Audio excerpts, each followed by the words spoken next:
talking to Rock and Roll Hall of Fame inductee Ricky Byrd. He's got a brand new album coming out, kind of like the follow-up to his last record in 2017, keeping the waving the sobriety flag, which I like. Waving the invisible flag. I gotta tell you, I'm pretty proud of myself. I haven't drank or done anything since 4th of July weekend, so I'm almost like 3 months sober. How excellent is that? I mean, did you have a problem, or you just decided not to? Listen, I'll talk to you about this because it's kind of interesting. So I come from a native reservation, and we're just outside of Montreal, right, Canada, right?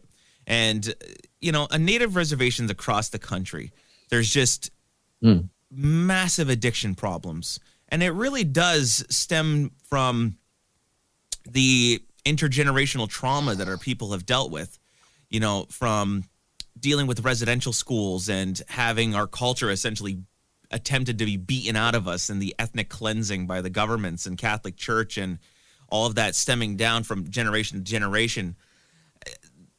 A lot of people just don't have anything else to resort to except drinking and doing drugs, So right. I've kind of been hearing about addiction my entire life growing up on the reservation, So for me, it's funny because if I do drink or if I go and do anything, it's like I immediately think like, oh shit, am I going to get addicted? Am I going to develop an addiction because of everything around me and the history of my people? And is it in my DNA to get addicted to this stuff?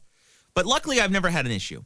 So I do have an addictive personality though, in the sense that like, if I do have a couple of drinks, well, I can't stop. I can't just like get like that little buzz. Like I have to get fucking obliterated. Right. Well, that's it actually. Yeah. I think that is it. Right. Yeah. Yeah. There's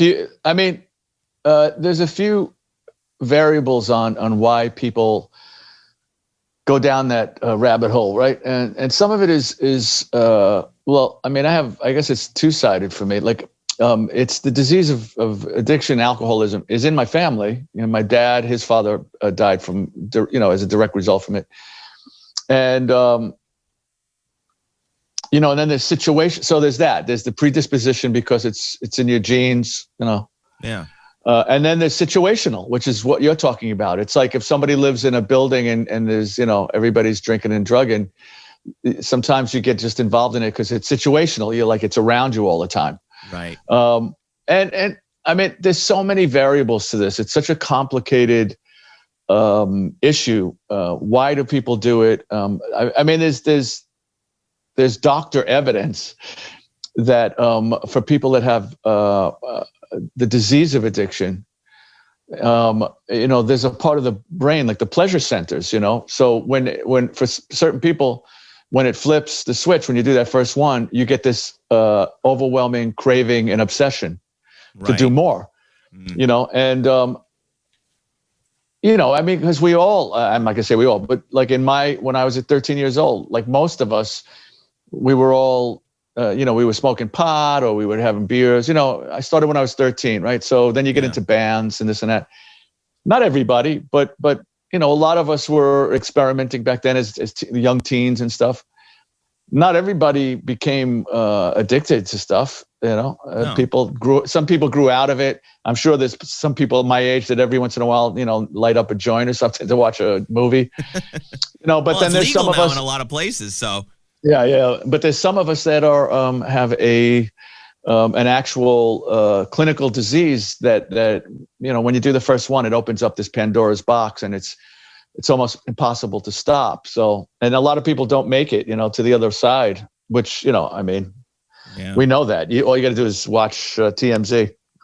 Well, yeah, that's it. You just kind of watch everybody's spiral downward in front of your eyes, and it sucks, Yeah. Yeah. And it doesn't have, I mean, listen, I mean, people always ask me, do you feel that there's more in the entertainment business? I don't know. Maybe we got away with it more. Maybe it was expected of us or something, but it's in every part of society, addiction. I mean, there's probably 25 million people is around the statistic who could use treatment right now, I mean, totally. I know there's around 25 million people in recovery of all sorts in this country, in my country alone. You're in Montreal.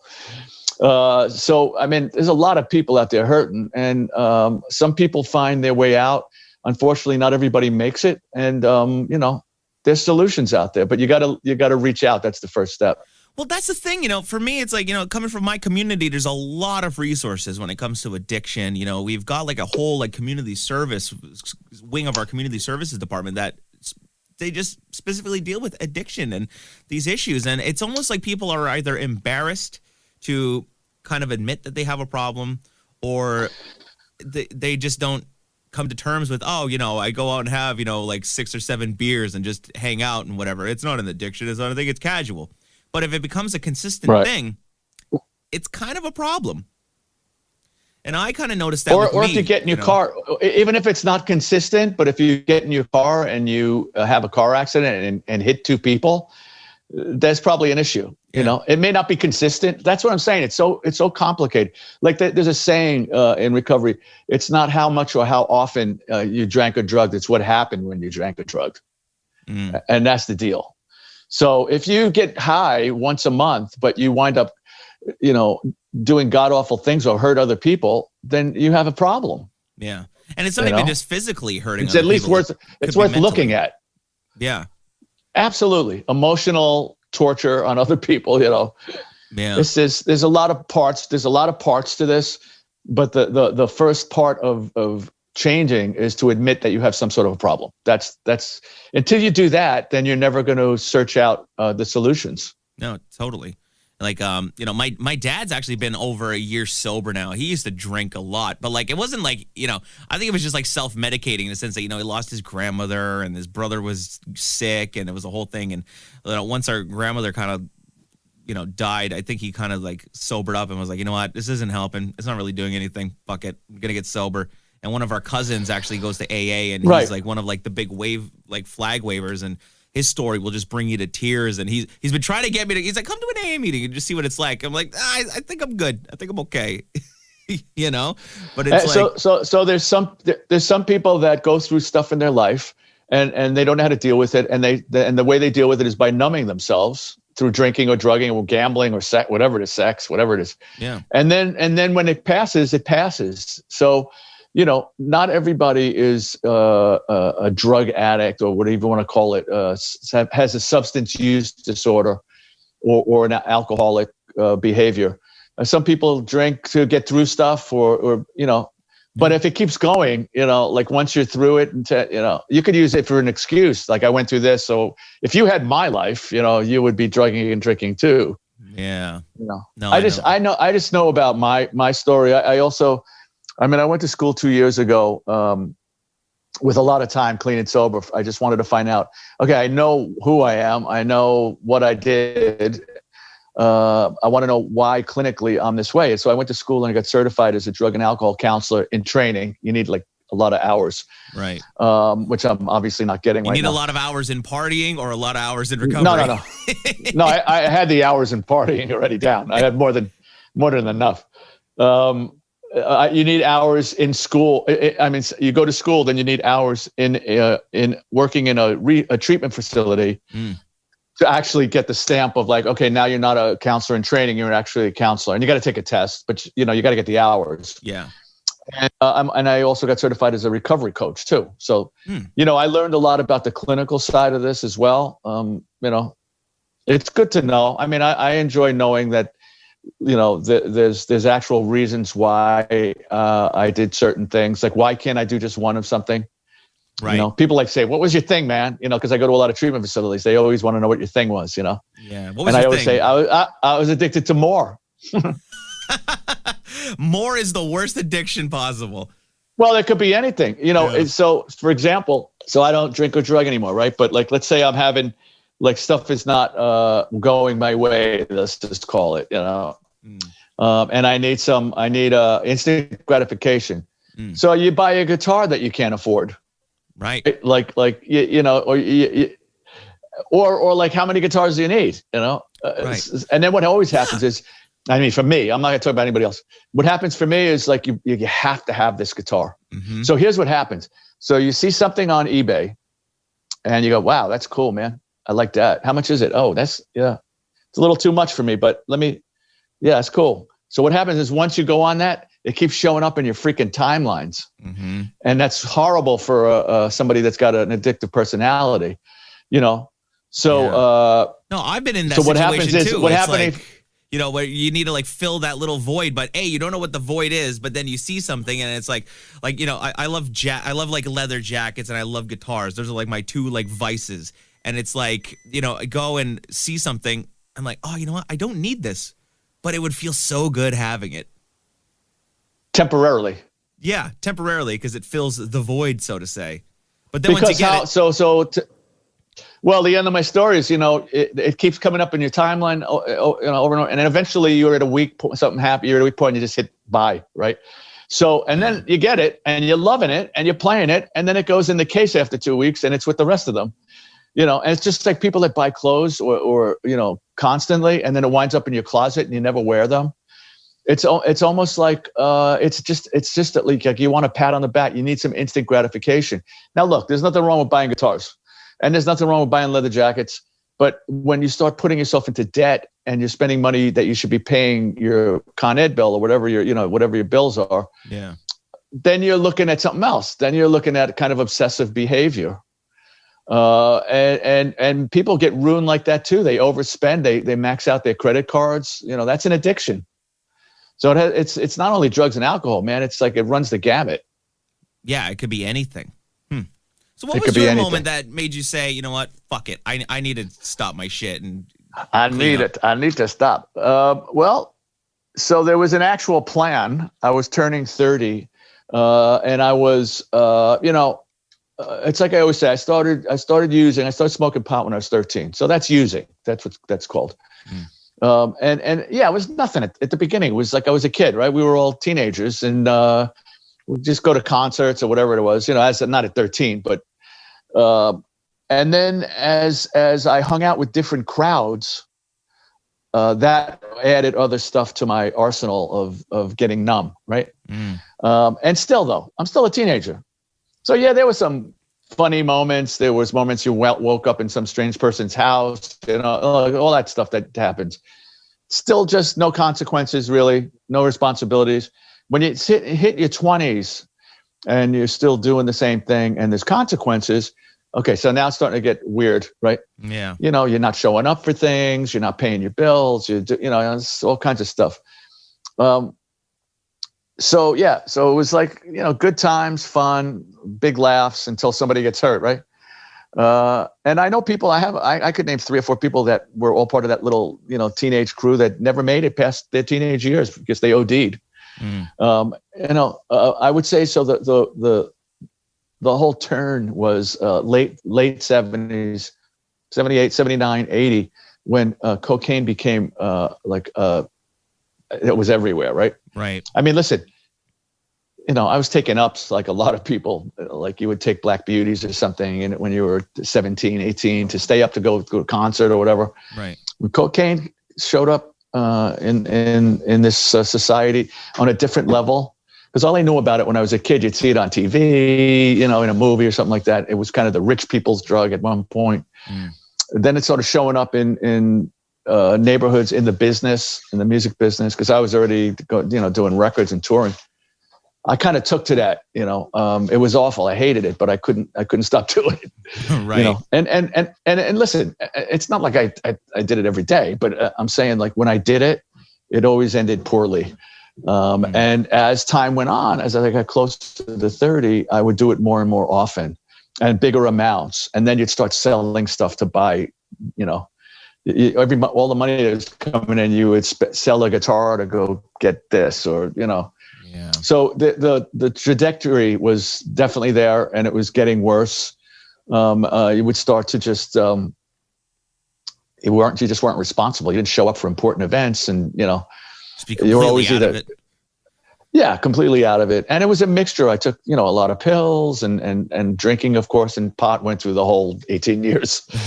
And I think when I was turning 30, I was like 128 pounds, you know. I was a mess. Yeah, I was a mess. Do you think it was expected of you to live that type of lifestyle because you're in a rock and roll band playing music? Well, I mean, It's an interesting question. Like, expected of me, perhaps in the stereotype of, of Gilda Radner doing that Saturday Night Live character, or like Patti Smith. Yeah. But I mean, I know plenty of people that never got into that, and they were, in the business, in the rock entertainment industry. So I think I just followed that path. I mean, I did like all the people I looked up to when I was a kid, like, Jimmy and Janis and Jimmy Page and Keith, of course. Yeah. I can go on and on and on. And even before them, like comedians like Lenny Bruce and Richard Pryor and John Belushi and actors, like they were all drunks and drunks and drug addicts. Like for some reason, I was drawn to that lifestyle and that kind of drama and darkness, I guess. The people I loved, even the readers, even the authors I liked from the 20s, like Dorothy Parker or Robert Benchley, they were all like drug addicts and alcoholics. They were genius. Yeah. But those two both died of this disease, and it just goes on and on and on. So I think, it was around a lot. I don't know if it was expected, but it was certainly not frowned upon as much as it is probably now, because there's not as much money in the business anymore. So, you can barely afford your companies taking it a little bit more seriously. Well, I mean, just like on the top level, like I think big record companies and managers look past a lot of stuff because there was a lot of money coming in.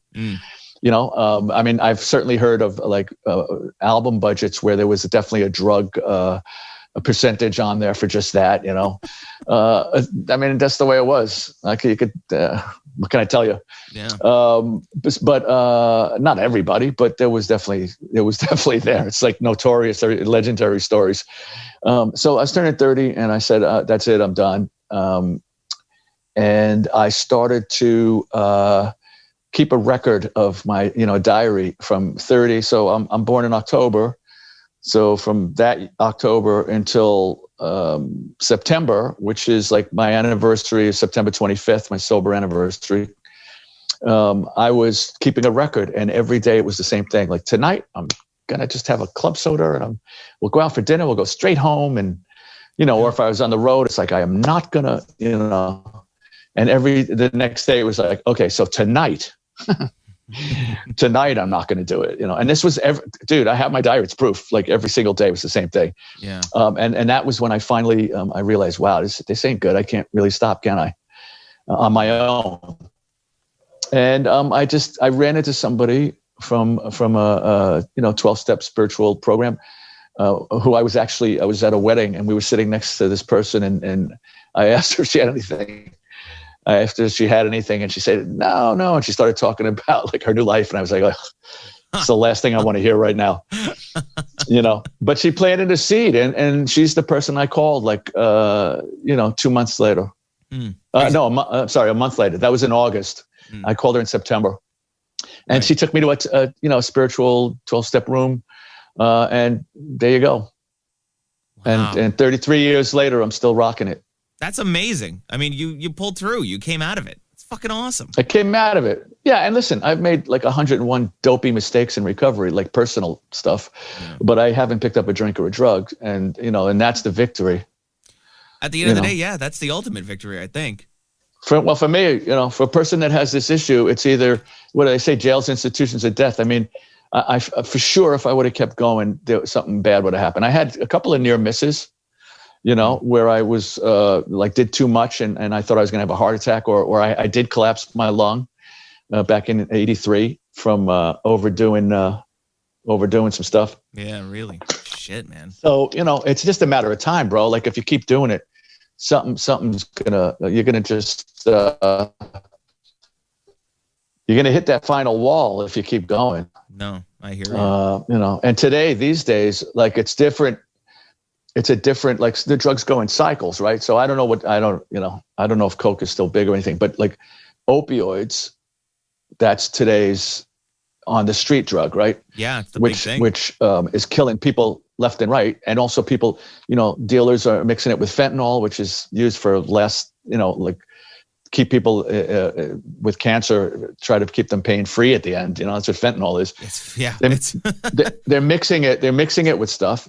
So people are doing like, opioids, whether they get them from a doctor on the street, they started because they were injured or they had a surgery or something like that.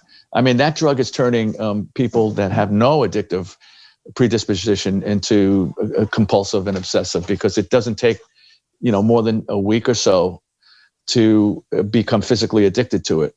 Right. So there's that, and then there's a lot of people like, what does everybody do? You go to the doctor, oh, I'm depressed, or like I'm anxious. Write you a script of Xanax or it's just so Klonopin. readily available for you. It's just there. Oh, you need to. Oh, here, just take this. Okay, so now you got those two things. You mix those two things, and you have a scotch and soda. That's how people don't wake up. Yeah, terrible shit. And it's not only kids, dude. There's like a whole older demographic. 40s, 50s, 60s, 70s. You go to one doctor and you have anxiety and he gives you that. You go to another doctor because you have a bulging disc and he gives you that. Yeah. And then you make one mistake, or you used to being, you're 75-year-old that used to having a few glasses of wine at dinner, and you combine all three things. There's like a whole demographic of older people that are not waking up. So it's pretty dramatic, Yeah, it's fucking. But what you were saying before about on the reservations, why some people don't go for help, because there's a big stigma still.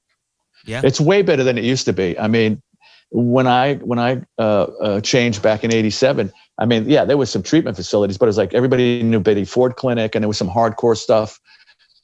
There's like a treatment facility on every corner. Not really, but there's probably thousands of them here in the United States, all over the country. Yeah, and it is, like you said, it is that stigma around it. It's almost like, oh yeah, I know that guy. Oh yeah, he's a cokehead. That guy. Yeah, he needs to get help. Right. But it's almost like they shame you into getting help, but then help is like a bad thing. Oh yeah, he had to go to rehab. But it's like, well, why are you shaming me for trying to better myself? Like what? I don't understand that mentality. Well, one of the first things I learned of in recovery was what other people think of you is none of your business. So I try to keep that at the forefront because everybody likes to point fingers. That's just the way it goes. And there's a lot of stuff. There's a lot of isolation also, like not just me because I was with the touring and stuff like that, but there's a whole set of things that happens. Like the people you used to party with don't want to hang out with you anymore because now you're ruining the party. You're not fun anymore. They put that. They put that under the guise of like, we don't think you should hang out with us. Like they're trying to help you and something like that. Yeah. And some of it's true. Some people are trying to be helpful, but so you go through there's like a lonely period. There's like an isolation period, but there's these amazing people in recovery. If you lean on them, it works. So like I'm a big proponent of community support groups, phone numbers, talking to people. Like to this day, man, I talk to 2 or 3 people in recovery a day, and it's not only to talk about recovery, like we're just talking about Yankee baseball or something, but it's just about connecting. Yeah. Yes. And then I have people, like somebody called me last night, a gentleman that I know that his son, he calls me from the emergency room, and he's telling me that his son swallowed a bottle of, so-and-so. Yeah. So it's out there, bro. It's out there. And especially during this pandemic, what I heard from my friends that are in the actual, what do I call it? In the recovery, community, not, as they work in treatment facilities and this and that, it's the rate of overdose and relapse has gone up like 35-40% since March, right? Since it started. Well, there's nothing else to do except sit at home and drink and get high for a lot of people. Well, there's also, that's that. But there's also a lot of fear. There's a lot of uncertainty. Mm-hmm. People have lost their jobs. Loneliness. The world is going sideways. The news is horrendous every single day. Yeah. That's a trigger to, fear is an incredible trigger to want to numb yourself. No, totally. So, but if you want to, if you reach out, if you want to weather the storm, there's so many helplines out there. There's suicide helplines, but you got to pick up the phone. I mean, nobody could do it for you. I can't get anybody clean. I try to on my social media pages, I say, if anybody's struggling out there, everybody knows my deal already. Yeah. If anybody's struggling, private message me if you need a chat, and every once in a while somebody says, "Oh man, that's great, thank you." And the music, of course, like the Clean Getaway record and this new one. Yeah. Hopefully, with words and music, I'm kind of passing the message on. So that's really cool. No, I love it. Well, sobering times, Ricky Byrd, new stuff. It's going to be awesome, and it's a follow up to 2017's, right? Clean Getaway. You're keeping like the theme kind of going. It took a while for this new one to come out, though. Well, so 2017, so that lasted a year or so, and then I started to write, because remember, all this time I'm going to treatment facilities around the country and high schools and, juvenile detention centers, and I'm doing these little recovery music groups, right? My acoustic. And then you start writing the songs, because that's what you do. Like I said, when that record's done, I didn't even look at my guitar, just like I'm not looking at it now for like weeks. I don't even want to, it's like, yeah, I'll be back. Just go sit over there. And then all of a sudden you pick it up and you got a new idea, Now, why am I not writing stuff about other stuff? I don't know, man. I think I'm just locked in right now. I can't write about anything all right this minute. That's okay. Except for this, like, I'm really like up to, I'm in all the way. I'm in, So, well, it's so, good. so you're trying to bring hope to those suffering from addiction and helping them out with the music. I mean, it's almost like this is your mission, Yeah, I look at it that way. And so then as time went on after that Clean Getaway, I started writing new songs. And now all of a sudden I got 14, 15 new songs. So let's do one more record, let's do one more record. And, we narrowed it down to 12, just like Clean Getaway was 12 songs. And it took it took, like, if I look at my first studio date, I think it was like late 2018 for this record. So it took, 2 years almost, but it wasn't continuous. It was like, if I look at how many studio days, it might've been 2 months worth, it was just because of the scheduling that it took this long. And now everything's like happening at once. It's like crazy. I've been doing pre-orders to help pay for the record and all the expenses, the studio time and the musicians, for almost a year and a half. I just literally 3 days ago finished sending out a stack of pre-orders like that big. Nice. All stuff, everything from just people just wanted digital. We emailed them. People wanted just a CD, signed CDs. Signed CD, and then Clean Getaway signed CD. Then all of a sudden it was like handwritten lyrics. There's variables on my website on rickybyrd.com. Well, I saw that you're also doing Skype. You're doing Skype performances too for like $500. It's a great deal. I'm like, fucking right. That's awesome. Yeah. I put that on there. I'm I'm open to anything. I'm down here in my I'm the king of comedy down here. Well, you're IKEA tablecloth and you're good. Yeah. I got my purple tablecloth. I got my acoustic. I have I did have a tripod, but I stepped on one of the legs and broke it. So shit. My phone is like attached to like one of those, I felt it necessary. My kid said, you have to get one of those little ring lights. Oh yeah. Like next you're going to be doing makeup tutorials with your ring light. Right. Better watch. It's not on right now. But I got this thing clipped to a table and my phone is like jammed into this. But I have my music stand. I got like a whole mic thing. I have all the stuff I need. I know there's perfect. a lot of people on social media that are doing like hour-long sets, and I know some real professional bands are actually doing concerts. I don't know, man. I don't know. I may have to do something like that, but I don't know if it's for me. Like I sit down here and I do one or two. I've done recovery events. I've done 2 recovery events. There's another one in October, which was an hour. And I was like a keynote speaker, and I played like a handful of songs from the new record and from Clean Getaway. Nice. I just don't know if it's for me to be doing like a whole. I mean, we'll see. Yeah. It may come up to a point where like this is for the next year that this is how you're going to do it. It doesn't hurt to have the setup just in case. Nothing wrong with having some professional sound. And if you're going to be doing a webinar or something, hey, makes you better than everybody else that's just there with their iPhone. I think once it actually comes out officially, the record, I may test the waters and go on Facebook Live, and do, hey, and just show up. I know people advertise them now. It's like 6 o'clock Friday night, but maybe I just show up and just with my guitar and say, hey man, I haven't done this since March, and let me just do a song or two. And see if anybody likes it. I know one thing I did that people loved is when we were actually recording. I would do live like Facebook stuff for like, it's quick. and say, hey man, let me play you something. You know, and then I'd play, and people would do the thing. Oh man, that sounds great. I can't. When's the record coming out? So I know people love that interaction. People love It's the just me. behind the I'm just scenes kind of process stuff, yeah. you know?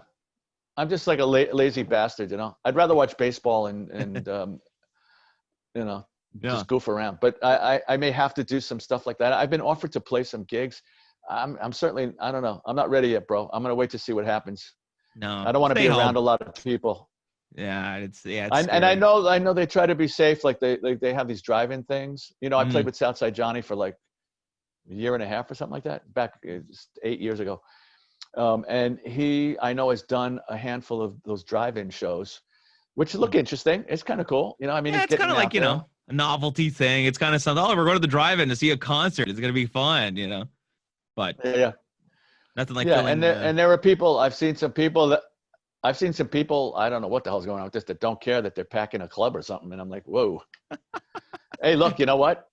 Maybe nothing will happen, but I'm not taking that chance. No, absolutely You know, not. I'm going to play the odds, man. Well, it's best to be safe at this point, so then you can go up full force and support this new music. New album, September 25th. Looking forward to it. Sobering Times, Ricky Byrd. Thanks a lot for chatting, man. And anything else? You pretty much said it all. I feel really good after this conversation. Well, good. See that? My counselor certification just helped you. It's paying off. It's paying off. It's paying off. But yeah, just tell people that they could. So here's the deal. We did I did everything ass backwards, but it looks like I'm going to be doing a major distribution deal. So we may we may keep the pre-orders going for another month or two. You know, like maybe September 20th. That's tomorrow here. That's tomorrow. By the time this is gonna run next Tuesday. So right. So the point is, we may like all of a sudden go, you know what? We're not going to officially release it because if I do this deal, which I'll know in the next day or so, just doing the legal stuff, right? Then it's going to take a month or two to get it into the stores like Amazon, you know, and all that stuff. Everything. I didn't think I was going for that, and then somebody offered me something, and I kind of liked what I heard. So nice. we may change that, but it's rock and roll, man. Nothing goes the way it's supposed to. So meanwhile, what people could just go to rickybyrd.com. I have like a bunch of stuff, variables that people could purchase, different prices and stuff. And I'm getting them out. This is like hands-on grassroots, bro. Like every 2 days, I'm at the post office with a bag. You know, and that's and cool, they look at though. me when I come in and they go, I think so. I come in and they look at me and they go, oh, not him again. Oh, here goes Ricky mailing out his CDs with like 200 freaking CDs in a bag, and the guy just sits there, you know. So that's the deal. Yeah. So that's the deal. And it's if you're struggling, it's a great record. It's the music, the words and the music, you know, will hopefully you'll hear something that needs to be heard. If you're struggling with addiction, great message. I work really hard on the message. I do not preach. That's not my thing. I just kind of lay out the truth, and then it's up to you. Yeah. If you're in long-term recovery, you're going to hear your story in a lot of these songs. If you are support the recovery lifestyle, if you know somebody in your family or you have somebody in your family, great record for you. And dude, if you just love rock and roll, man, this is a loud and proud rock and roll record, you know.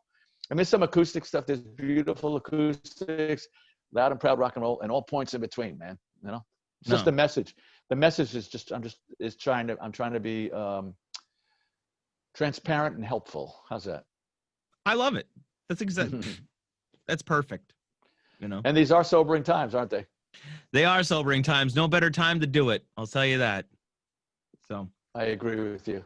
Well, thanks a lot for chatting. It was really cool to meet you. You're an absolute legend, and best of luck with this new album. I'm looking forward to hearing it in its entirety. I'm gonna go buy it. Didn't they send you a digital download? Didn't you hear it? I didn't get one, so that's okay though. What the hell?